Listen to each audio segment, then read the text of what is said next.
Yes. How did you come to calm like the anger or the control tendencies that you have, like when you were with the story that you told about, like, you know, with your daughter and how you like opened the door and kind of like, how did you come to that conclusion or that kind of realization that that was something that you were able to control? I think just over the years, through therapy and all this spiritual work, the clarity comes. It's like, you know, a deeper wisdom comes, as I was talking about. So you begin to see things, you know. And one of the big things, you know, that I saw that really changed everything is that I realized that I was the problem, not everybody else in the world and institutions and this and that I was really, you know, because I blamed everything else. Or rather, I blamed everyone else and everything else for all my troubles, for all my heartaches. So once I turned things around, you know, if I get bothered by somebody or, you know, someone saying something, instead of like just going on about them, they're rude. Or, why are you upset, Carl? Why are you disturbed?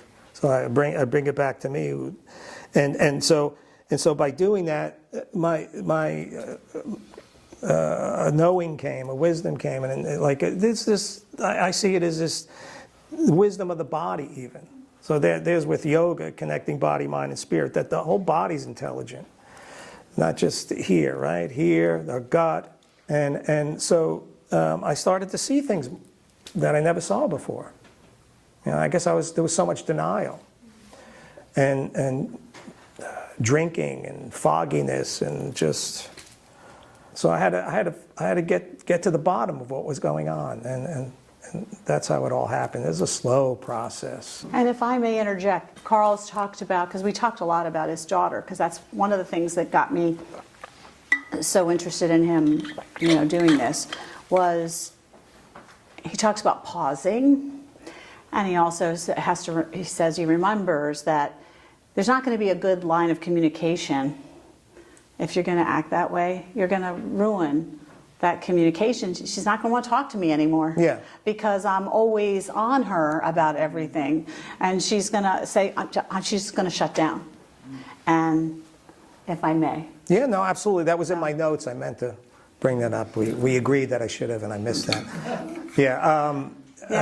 Yeah, for certain. Why? I'm not going to tell Dad, because he's going to go off the handle. He's not going to handle things well. I don't want to listen to that. And I wanted a very open communication with her where we can trust one another.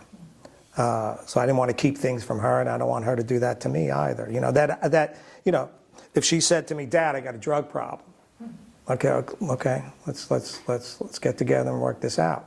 I'm not going to freak out. How dare you? Blah, blah, blah, you know, right? What's wrong with you? I paid all that college education, you know, right? I mean, Lucy, to give you an example, Lucy came up to me earlier before we started this and said, and she had a hardcover, and she said, "This is not your book, is it?" The dust jacket of the hardcover was over someone else's book. And I initially went, "You're shitting me," right? And then I was like, "I'm sorry, Lucy.